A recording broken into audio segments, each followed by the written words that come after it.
Hello everyone, আসসালামু আলাইকুম। আশা করি সবাই ভালো আছেন।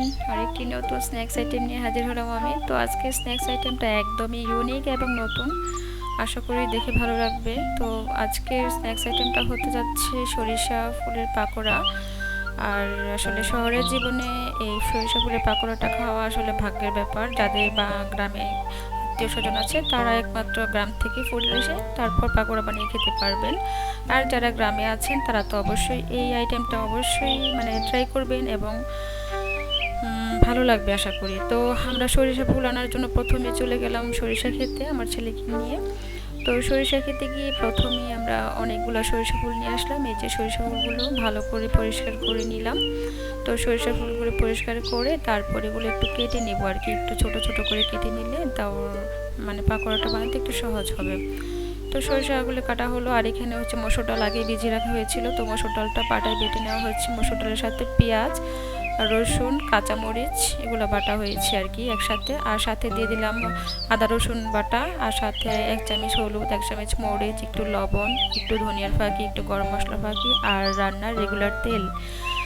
এগুলো দিয়ে সাথে আতপ চাউলের গুঁড়ো 1 কাপ দিয়ে ভালো করে মেখে ব্যাটারটা তৈরি করে নিচ্ছি। আর এর সাথে দিয়ে দিব সরিষা ফুলগুলো।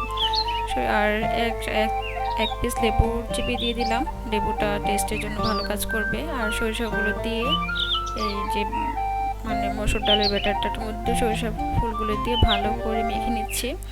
তো মাখানো হয়ে গেলে একদম ভালো করে মাখাতে হবে। এইভাবে যদি মাখান তাহলে কিন্তু ভালো লাগবে, সরিষা ফুলটা তেতো লাগবে না। আর এই যে একটা কড়াইতে তেল বসিয়ে দিলাম, তেলের মধ্যে আলতো হাতে আর কি অল্প অল্প করে এরকম সরিষা ফুলের মানে ডাল আর সরিষার ব্যাটারটা দিয়ে দিচ্ছি অল্প অল্প করে।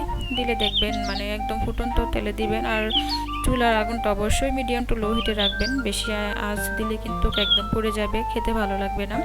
তো মিডিয়াম টু লো হিটে পাকোড়াগুলো ভেজে নিচ্ছি। দেখেন কতটা সুন্দর হচ্ছে, একদম লাল লাল দেখতে মাশাআল্লাহ অনেক ভালো হয়েছে এবং খেতেও মাশাআল্লাহ অনেক মজা হয়েছে। আর এই স্ন্যাক্স আইটেমটা কিন্তু আপনারা যে কোনো কিছুর সাথে খেতে পারবেন, বিকেলের নাস্তা হিসেবে খেতে পারবেন, আবার গরম ভাতের সাথেও খেতে পারবেন। তো এই আইটেমটা যাদের কাছে নতুন মনে হয়েছে অবশ্যই তারা কিন্তু আমার এই চ্যানেলটাকে সাবস্ক্রাইব করবেন। আর যারা এতক্ষণ ধৈর্য ধরে ভিডিওটা দেখছেন তারাও আমার চ্যানেলটাকে সাবস্ক্রাইব করে দিবেন। আর ছোট্ট এই চ্যানেলটা সাবস্ক্রাইব না করলে কিন্তু আমার চ্যানেলটা বড় হবে না। আপনাদের সহযোগিতা একান্তভাবে কামনা করছি। আর এরকম নিত্য নতুন ভিডিও পাওয়ার জন্য অবশ্যই আমার পাশেই থাকবেন। ভালো থাকবেন সবাই। আসসালামু আলাইকুম।